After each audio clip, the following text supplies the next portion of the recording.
Other things may change us, but we start and end with the family.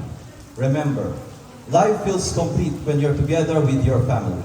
Ladies and gentlemen, good morning and welcome to the Pamilya ng Pulis, a PNP Family Day program here at Camp Colonel Juan Villamor, Calaba, Panguet, Abra. To start, please stand for the invocation to be delivered by Pastor Richard Claro of Mission Center in Abra. Sa kailangan kararag kayo, una na iti sasauna iti Proverbs chapter 22 verse 6. Maituloy yung isuro na kiti anak yo, kanag iti wagas, aramitin, kan kastamat iti turungin da tapnon iti panagpilda, sandan to mapaglikodan, nadikit ni lagipon da ang kanayon. Pakiramanan iti Colossians chapter 3 verse 13, ngayon tuloy yun tapi pinakawan itong dalmay sa kada kayo, no addaman iti nagbasulan nyo. Pakawanin nyo itong galmaysa, akas panakawan ni Apo Diyos kada kayo. At kararag kayo, manakabalin kinayat o ni Diyos mi. Magugwayan iti aming nga banag ni Tigdubong, pakairamanan Apo Diyos, kadama, nga position mi, iti pigsami, iti biyag, nga impaay mo kada kami, kan kastamet iti kinabaknang, nga dangit ikutan mi. O Ama, admitaran mi nga awan ka, awan iti maramitan mi. At do'y Apo Diyos nga natipon-tipon kami, do'y Apo Diyos nga nagsapa, babalit at maraw, pagkit nakaso. Nauray pa yung Apo, ado dagiti mapasamak iti aglawlaw mi, lumad ka nga, kalap mo, kung naramit mo na ito'y, sayangkat mo na ito'y Apo Diyos nga aldaw. Kapag iti kasta, at nga nananamon mi Apo, at nga pipinabilag kami, at Apo Diyos na pipinasingkad, itirik na kan kastamet iti panagpipinatag itong galmay sa kada kami akas panagtitipon mi iti daytoy Apo Dios nga lugar. Garod Apo dawate tutuloy mo Apo Dios nga bendisyonan itong galmay sa kada kami. Pagyamanan mi Apo iti provincial police ugad kan kastamet iti Sibubukal nga PNP iti panangbuangay da daytoy Apo Dios panang celebrar da dati makonpuna nga aldaw iti pamilya. Agyaman kami Apo Diyos, tada ito iti panangipakita Apo, iti panagpipinatid, panagsisinakit, at kastabat iti panagimnaywan sa tunggal may sakata kami akas at tultuloy Apo, kay pakay mo iti panangaywan iti tunggal may sakata kami. O Apo, itim ka ni Apo Diyos, iti raksak, iti rako, kadag iti kaunggan, iti puso mi. Nga ada, habang Apo Diyos, ginaselebrar mi, iti Apo Diyos, albang iti pamilya, patuloy ko maapo nga maikan iti importansya ken ma-enhance Apo Diyos iti patag itong galmay sa kada kami o utamang langitan. Agyaman kami Ama ket bendisyonan itong galmay sa kada kami kastamet Apo pangrunaan iti PNP iti probinsya mi nga Abra iti panangindalan Apo Diyos iti patpateg mi ken katkat mi Apo nga provincial director ni Sir Jeremias Oyawon ken kastamet dagiti babae na. Agyaman kami Ama, iti ragko kumaapod Diyos nga nagtaod ken ka, iso kumaapod Diyos, iti marikna itong galmay sa kada kami. Kan itong tuloy maapod Diyos nga protektaran na kami iti daytoy apod Diyos nga agmalen. Agyaman kami Ama, dahil iti kararat ken dawat mi, tinagan ti Ama, ti Anak, ken iti Espiritu Santo, itinagan na po mi ng Jesus, nga Diyos ken mangisalakan mi. Amen. To officially welcome us all in this activity, may we have the Deputy Provincial Director for Administration, Police Lieutenant Colonel Jethro Omo, sir. Kapasak nga naimbak, uri at tutudo nga aldaw tayo amin. Permimit yaman ko, kita halos amin, at adamat daliti pang pamilyan, daliti ang pulisan, at nakaiisim da amin. So talaga nga uri nas nga tutudo, at naimbak lang ta sa pasak. Kaya nabara nga kablao tinimbag nga bigang kada tayo amin nga dito'y kalaong. Magranahan din niya ininutin tayo ang provincial director ni Police Colonel Jeremias Uyawon sir. Kastamit din ni Madam Rose. Then dagiti membro ti DSWD nga dadalawan ni Madam SWAT team leader. Kaya dagiti ka pa pamilyan ti PNP nga ada dito itatangal daw. Yan bangat sa patoy amin. And nadaman ti bisita then kaya amin kakapsat. Di nagsaya na panangkakararan ni Apo Pastor. Pastor Richard Claro. And dagiti membro ti Officers Ladies Club, diyan nga lang ta ang nakauman ni di may sa di kapamilya mo. And mapadayawan nga mga sarado kada kayo kita ito yung agsapa, kaya agyaban kami ti oras na intinyo, tapno makipag-aragsak kayo kanyami, iti programa tayo patanga daw. Kaya tayo yung programa pamilya ng Police Family Day, kaya pasit iti inisyatibo ni Chief PNP ni Police General Romel Marbil. Indugulugay na dyan kang palami kaya paspasurutan tayo dito apra PPO tapos sayatan tayo dito yan maipayos siguro ti panakayeted timit ti kasapulan na kakadwa personal ti pamilyada kasmet iti komunidad tayo ito yung apra so itang daw adwa tayo dagiti SWAT team ti Abra ay dadalawa. Tapno at idanon da kanya tayo amin ito dagiti beneficiaries para ti dagiti PNP personnel kaya especially dagiti retirees. Basta amit nga bigbigatin tayo dagiti membro ti OLC when Officers Ladies Club babaen ti panganitit ti award pada-pada. Basta pa yung aduti na isaga ng servisyo nga maidanon para kadagiti matendar.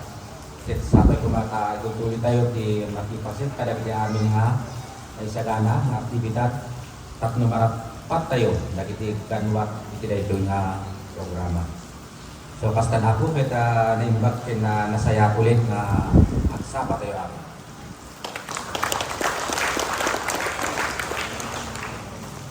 Thank you very much, sir. At this moment will be the awarding of certificate and token of appreciation. The award the certificate of recognition to the Officers Ladies Club APRA chapter members. May I request Police Colonel Jeremias G. Uyawan, our Provincial Director, to be assisted by the DPDA and the Chief of the PICADU to award the certificates. So allow me first to read the citation. Certificate of recognition is hereby presented to Mrs. Rose Marites Apil Uyawon in recognition of her exceptional performance, active participation, and indispensable contribution during the Police Regional Office Cordillera Administrative Region Officers Ladies Club Sports Fest with the theme Di Kami Patatalo, making OLC Abra Chapter the first runner-up. Signed, Jeremias G. Uyawon, Police Colonel, Provincial Director.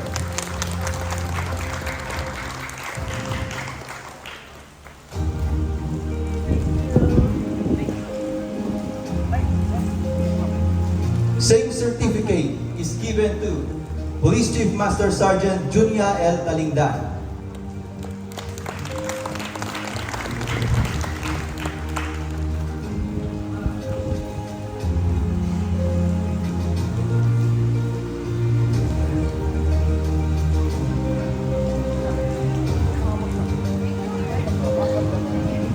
Same certificate is given to Police Master Sergeant Gail B. Saliwan.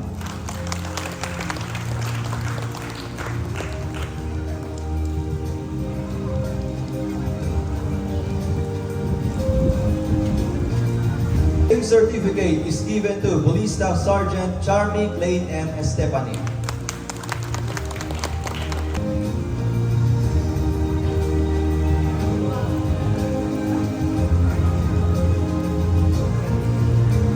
And now, to recognize her contribution and accomplishment during the Dangal ng Bayan Regional Awarding. This certificate of recognition is presented to Police Chief Master Sergeant Junia L. Talingdan in recognition of her exceptional performance and indispensable contribution as a police officer, being recognized as a Dangal ng Bayan Regional Awardee conferred by the Civil Service Commission. And now, to give the token of appreciation to the Officers Ladies Club Advisor, may I request the OLC President, Police Master Sergeant Gail B. Saliwan, to be assisted by their fellow members to give the token.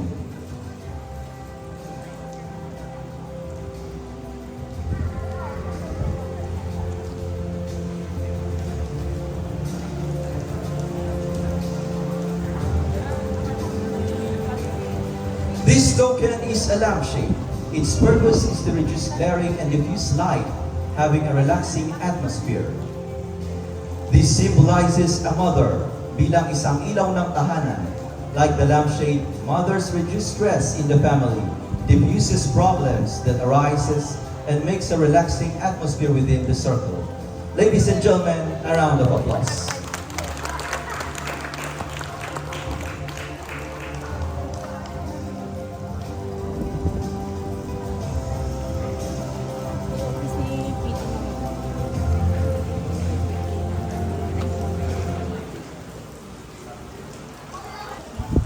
We may have our differences, but nothing's more important than family.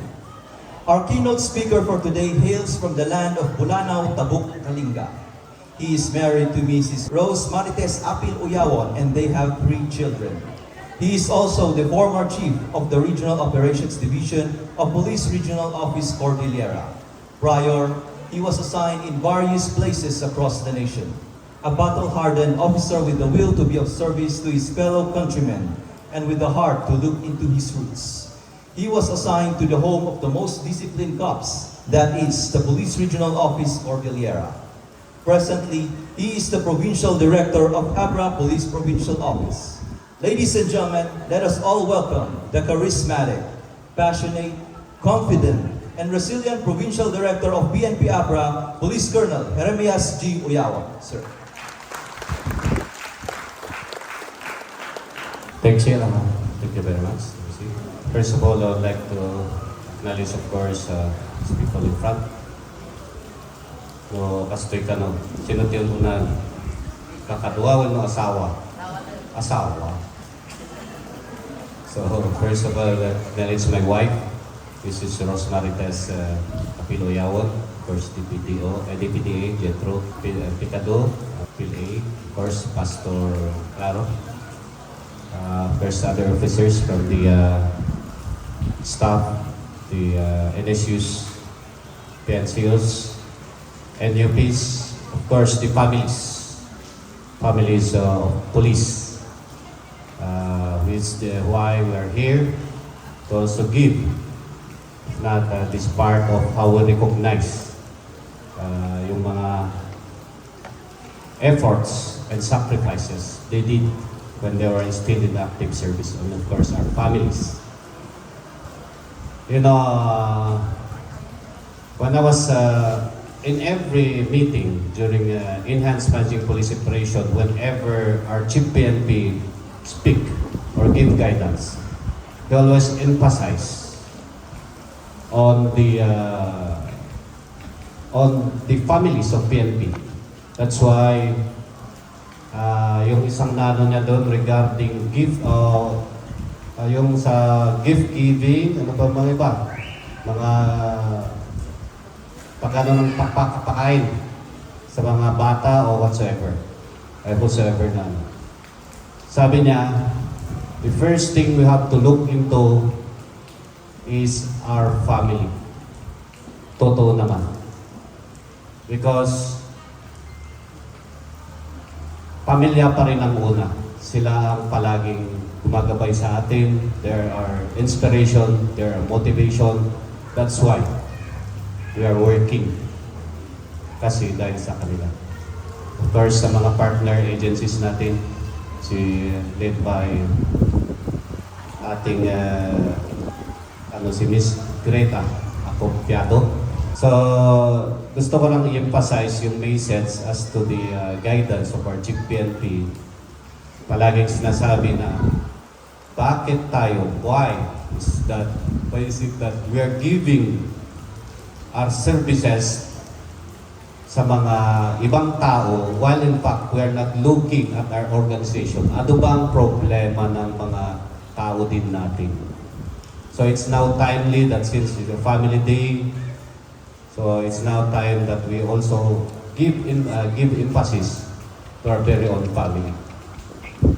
Kaya sabi ko, of course, with the initiative of course of the ONC, kaya ipapasalamat din ako sa advisor nila, ang aking asawa. Sabi ko, sana it's high time also na bigyan din natin ang mga pamilya natin. If we look back, if we look sa mga pamilya natin mismo, hindi ba natin naisip na meron din tayong nangangailangan ng pamilya natin? Hindi natin alam na meron palang mga retired, mga retired tayong kapamilya natin sa PNP, wherein they should also be recognized, give due recognition, or if not, assistance. Yung unang sinasabi niya, yung pamilyas muna natin ang yan natin. Kasi yan palagi ang foundation ng even ng natin, kung hindi as a family, PNP family, pag hindi malakas ang foundation ng organization natin, especially mga recognition of may mga kapansanan na police, parang mahina ang natin. We're giving more sa mga external services. Pero in our own organization, nakalimutan natin our very own family, mga kapamilya natin na pulis. So, ito ang isang challenge din na palagi yung na sabi ko, sana kung programa din ng pulis, dapat all should participate. And all, nakikita nyo ba yung mga event, during programs where the PNP should require the family mismo ng natin, i-start muna natin sa pamilya. Ipagmalaki natin ang pamilya natin. Being police officers. So yan ang dapat ipagmalaki natin ang pamilya nating pulis. Sa kasat mga kablaw, kadapat tayo amin, nasayat na sa ngayon aksapa tayo amin. Kat oray kasto nga tutudo, kat ada tayo toy. Ito may isang purpose. Kat para iti family day, kat no may enjoy tayo, iti kaadada, iti pamilya tayo, then may kan tayo so dati recognition or importance, especially dito ang kailangan nga pamilya tayo, iti PNP. Kaya nakipaset ito yung importante na okasyon tangal daw. Foremost, I would like to emphasize the importance of the PNP personnel's family as one who inspire, to provide the much-needed emotional support to us, keeping them going into the fulfillment of their mandates. Kabayan ito dahil ito yung pamilya ni Police, PNP Family Day, kaya't kung manamong iti direktiba ni Chief PNP, karigagay na makaawat, dagiti pamilya, iti PNP personnel, iti kaparis, kadag iti servisyo kan tulong, nga nagitay tayo iti komunidad. Kadagduma ti ayat, dagiti tropa, tayo nga tumulong kadag iti komunidad,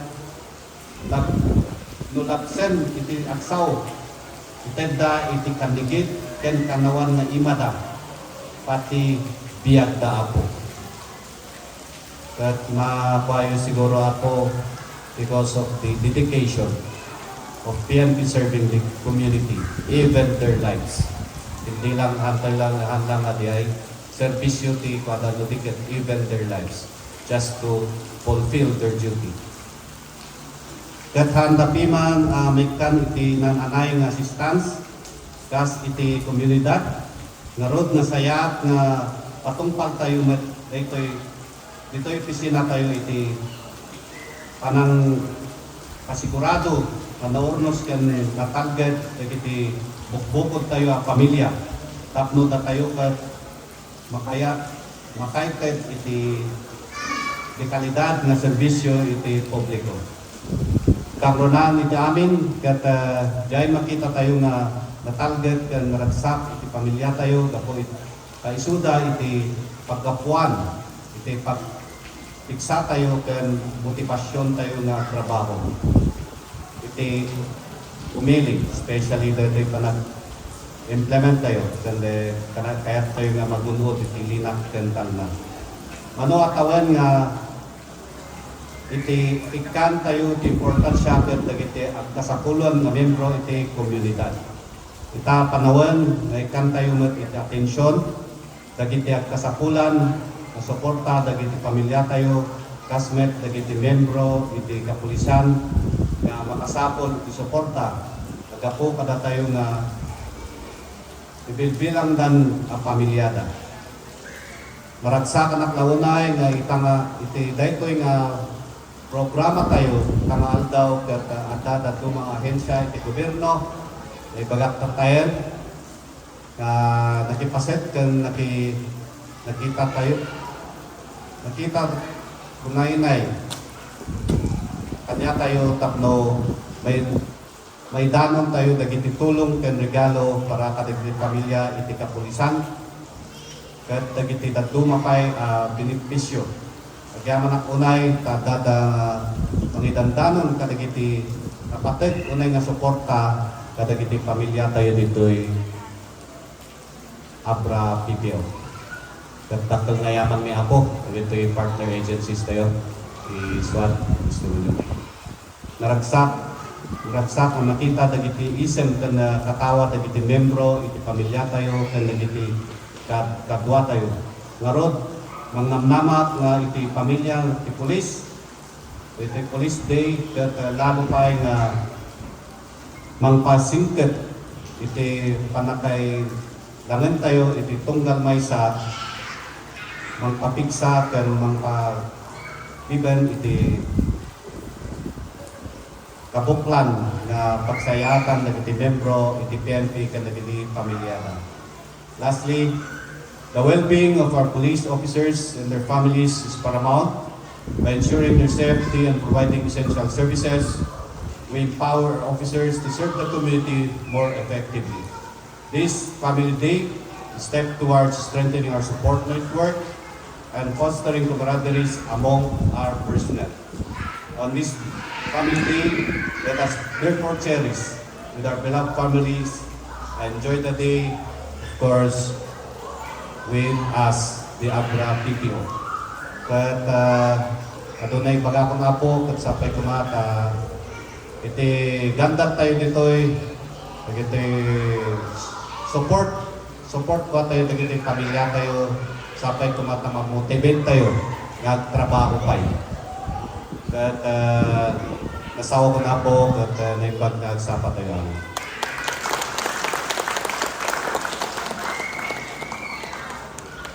Thank you very much, sir, for your heartfelt message. Like you said, sir, there is no place like home.